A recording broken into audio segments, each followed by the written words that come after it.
Today we face the monsters that are at our door. Today we are cancelling the apocalypse. Oh, come on! Yes! Yes! Yes! Come on! No! Yes! Chicken! Wow. You suck. Wow. That was uncalled for. What's hurting you? I'm tied up! Irrelevant.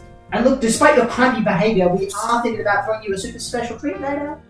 As long as it's not wheat or pizza again. I worked really hard on that, so... It had dead wasps on it! Where do you find dead wasps to put on a pizza? With great difficulty, okay? And...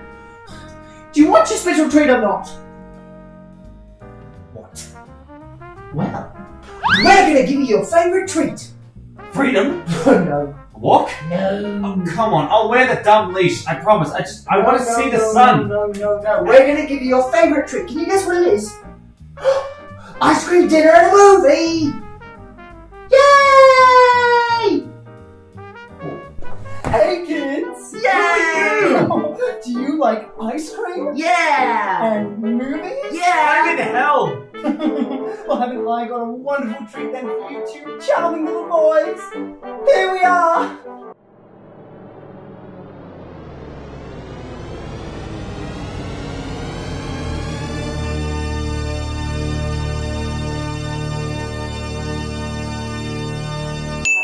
I guess. Straight from the udder of the Hollywood milk machine itself. Rich and creamy and so dispensable you'll forget about it even when you're watching the movie. Pasteurized by the great, wonderful, indefatigable Harvey Weinstein himself. Oh, I can't wait to eat this ice movie. You're an idiot. Shut up and let me look at the lid. Bon appetit! Now, if you'll excuse me, I have another country to go by. Sergeant!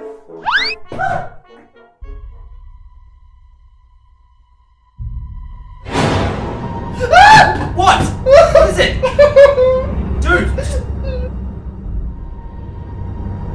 Just open it!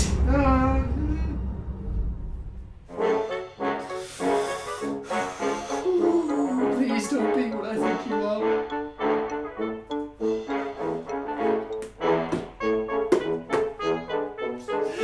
Oh, God!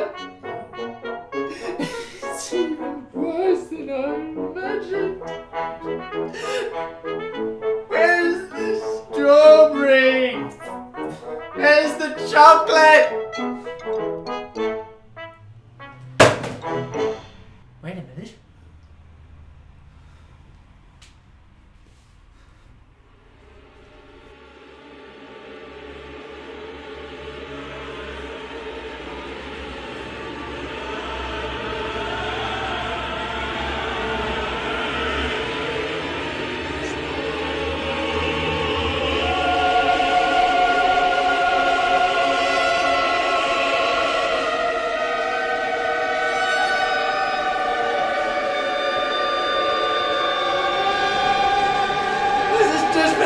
Christ! China!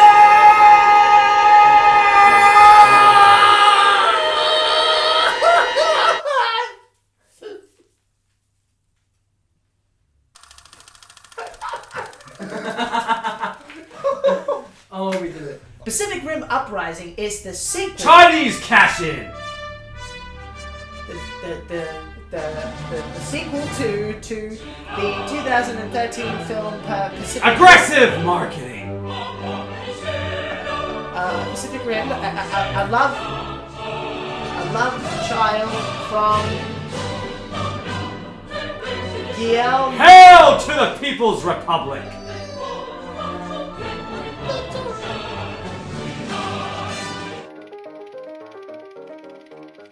The story is as basic and terrible as it gets.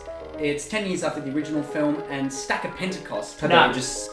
What? He did. Oh yeah, right. Okay, well, the film's protagonist, Rayleigh Beckett, having won the war...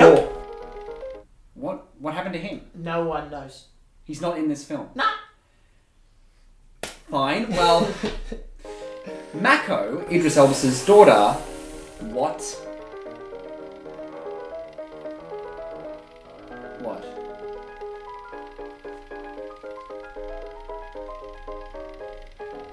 Oh, God.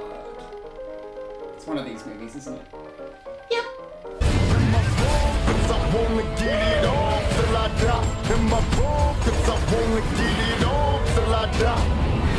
Be ready for a wild ride at the movies!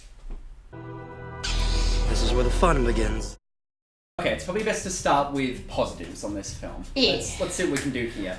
There were things that I liked. For one, I really enjoyed John Boyega's performance. That may be though because I have a bit of internal bias with him. I really enjoy him as a performer. I love the energy he brings. I love the enthusiasm that he brings. And for me, it really lifts the movie around him, while at the same time the movie tries its best to suffocate him and pull him down.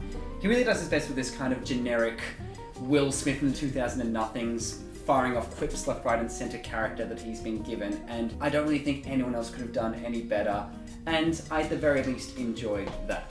I also really enjoyed the opening. It was very clumsily put together, which we can talk about later, but I liked what they were going for. It was more of a lighter, kind of more fun, flippant tone that felt kind of like a breath of fresh air from the first film. At the very least, it made it feel like they were going to give it its own identity. I love the lived-in world that they were showing. The fact that here's a world that survived the apocalypse, and this is what it may look like, with a lot of scavengers running about and people harvesting and living off of the old Jaegers. It looked interesting.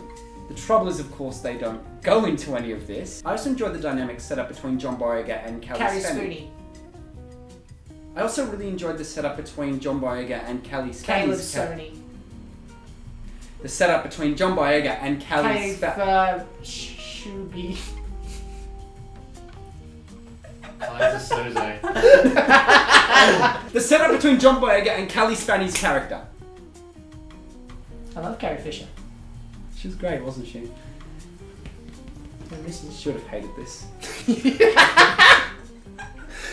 She would have roasted it. But like any abused child wearing a metal bikini changed to a giant slug about to die, I keep coming back for more. The direction of this film as well wasn't... Yeah. Wasn't... No. It was more... It was more just... It was more of a wet fire. It was actually. It was like a new COD game, you know?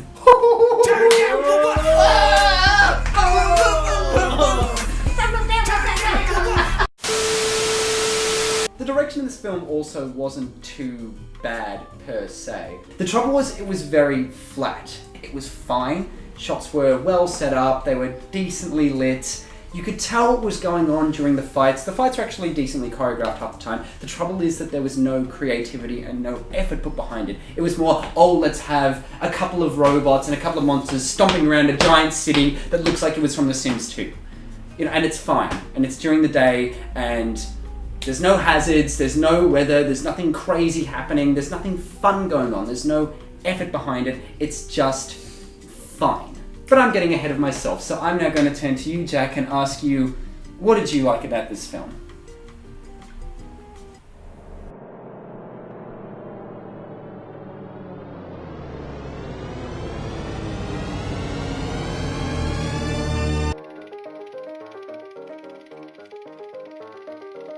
As a person on this planet, I like to think I live my life as positively as I can. If someone spends their time saying, I hate this thing and does nothing but that, I think it's a waste of time, energy, and effort, and it brings other people down too. I like to find nice things to say. But I don't have anything nice to say. I don't even have anything that negative to say either. It's just there. Let me sum it up to you like this. There's a scene that through spoilery means the kaiju are back. Oh my god, who saw that coming? And the humans are reacting to this situation. You think, excellent, this is where it begins. The dialogue's been terrible, the relationships are poorly set up, but this, at the very least, is what we need. We need Seagal, Schwarzenegger, Rambo kind of action. Let's do it, let's get into it. What do? What do they do? They stand there in their sparsely populated military base. By the way, where the fuck is everybody? No one knows. And stare at the threat for about 8 solid minutes of screen time, talking on a walkie-talkie to the tech guys. It's a literal phone call to IT. With giant monsters walking improbably slow to kill their quarry because there aren't any other fucking humans around. Where are they? That's the movie. In general for me, it's that scene summed up. There is nothing going on and they're trying to make it look like there is. Jack, do you want to have a hug from David Bowie? Yeah. There you go. I can feel his dick. Isn't it sweet? He's dead. The boy and his child. He's dead. You got a dead dick. I got a dead dick. Dance, magic dance. Dance, magic dance. At the end of the day, this movie had one real job. With its bland characterization, its terrible dialogue, and its boring cinematography, it had one job, which is make robots fight monsters and let the audience have a little fun. Yeah. And they couldn't do it. I would just say, do something. Do something creative, something interesting. Think outside the box. Set it at night. Set it in the rain. Do something fun with the choreography. If you can't make us care about the characters, if you can't make us care about this war, then at least make it look, as you said, cool. And make it not feel like we're just wasting our time. I got bored. I started to look at the carpet, actually. I looked at the carpet, I was like, oh. I went to the bathroom. You went to the bathroom? Oh. Yeah. My biggest thing was that I felt tricked. About halfway through this film, I had a thought. I felt like one of those old, sweet little grandmas who's, I don't know, heard her grandson talk about, oh, there's this movie I want to see and these toys that I love, oh, and it's about these giant monsters fighting these robots, and there's these brave rangers who pilot these robots and they fight the monsters and they're so inspiring and I want to be like them, I want to look up to them, and I'd love this movie for my birthday. And she goes, oh, okay, little Jackie, okay, I'll go to Kmart now, or Target, or Walmart, or the regional equivalent to Ching, and go and get your movie. Oh, Capitalism. What's this? Atlantic Rim? Oh, that's what he's talking about. I'll go and get this him. And there you go, little Jackie. Enjoy your Atlantic Rim. I'm going to go and play bingo and complain about the young generation. No. Yeah.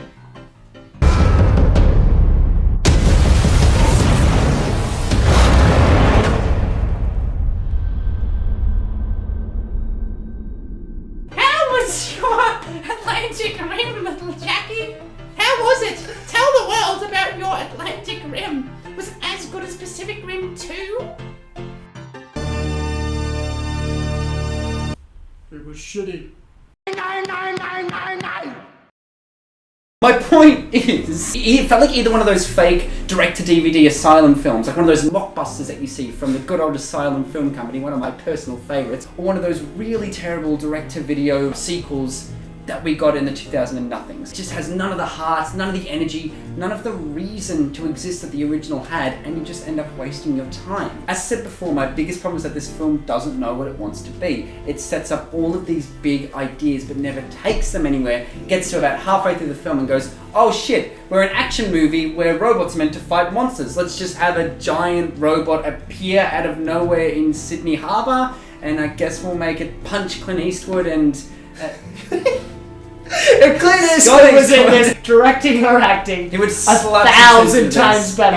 You don't even need a robot. Just get out there with a shotgun. A much better film already. I'd watch that. Just send him into the breach. Oh, that would go. This. Yes, that would go. Fuck this. What the hell is this? Get off my lawn. Best example I can come up with is Kelly Spaney's character. John Boyega meets her and she's this kind of strong, independent, feisty, like little fangirl. Like she loves the Jaeger program. She knows all of their names individually. She's a great mechanic. She's great with ships. She's constructed her own Jaeger. She can handle herself in a fight. She has something interesting going on that just the film kind of Huh.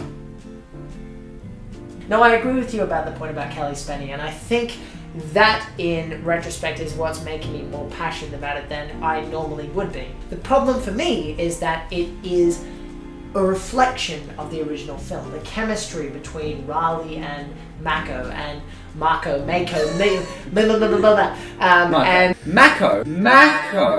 and the chemistry was so interesting that I wanted to see that happen again. And you could see it a little. Yeah. But the dialogue didn't lend itself to it when it was on screen, and then it wasn't on screen. Yeah. And then you had this path about Callie Spenny being with like a Russian girl, Yeah. and she's her enemy, and that never gets resolved. I think it's gonna go and then somewhere. John Boyega eating ice cream and Yes. and still trying to be manly and talking about sprinkles and like the future of humanity at the same time, and it's this weird juxtaposition, and all of this stuff is apparently taking priority over the real meat of the movie, which is their relationship. It's never mentioned again until it's required right at the end where they team up, but it's unwarranted, it's undeserved, and what do we get instead? China! China! China! China! China! China! China.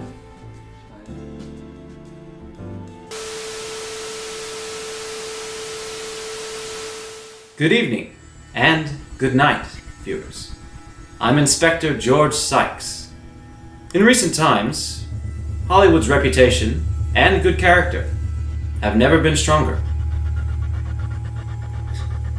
But this flick, Pacific Rim Uprising, showed up on my radar and, well, I couldn't help but indulge in a little detective work. The director they got to replace good old Del Toro is a writer and producer named Stephen S. DeKnight. But apart from directing a few TV episodes, he has never directed a feature film. This is his first. They also hired him after Del Toro was forced to step down from the production, after Universal and Legendary denied him the opportunity to write an originally planned sequel. This will end your problems. And mine. Why then did they decide to make this film? Because Legendary/Universal was bought out by the Wanda Group, a Chinese multi-conglomerate megacorporation who, as well as being the world's biggest private property developer, primarily deals in real estate, healthcare, retail, construction, industrial manufacturing, and more. Yes. After the first Pacific Rim did so well in China, they pushed for the sequel to be made with or without Del Toro's involvement, to make them rich beyond their wildest dreams. Victory.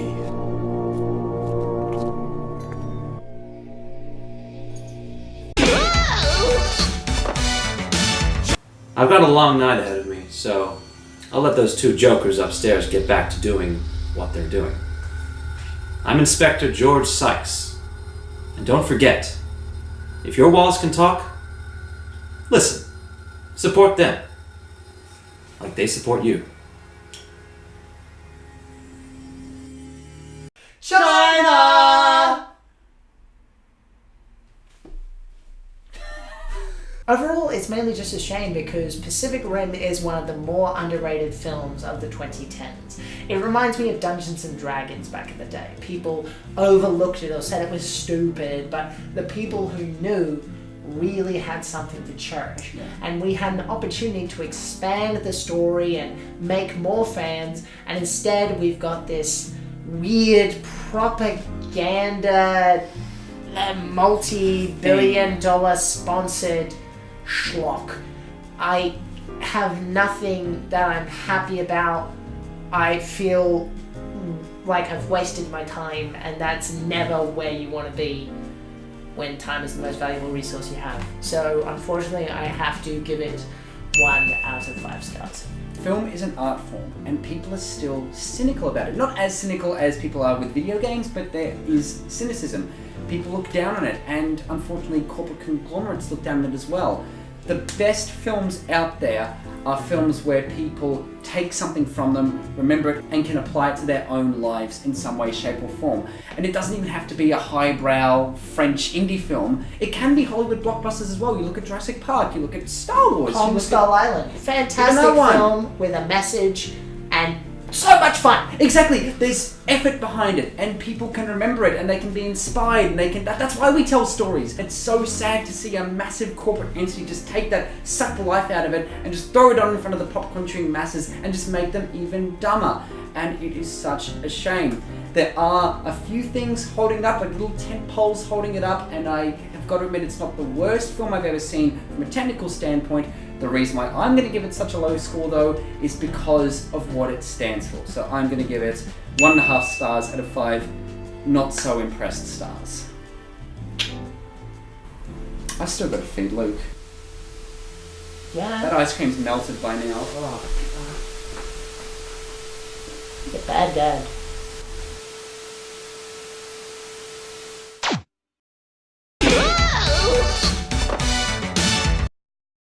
It had wasps on it! Where do you find dead wasps? Damn. Alright, it's still rolling. Okay, let's just go for the top.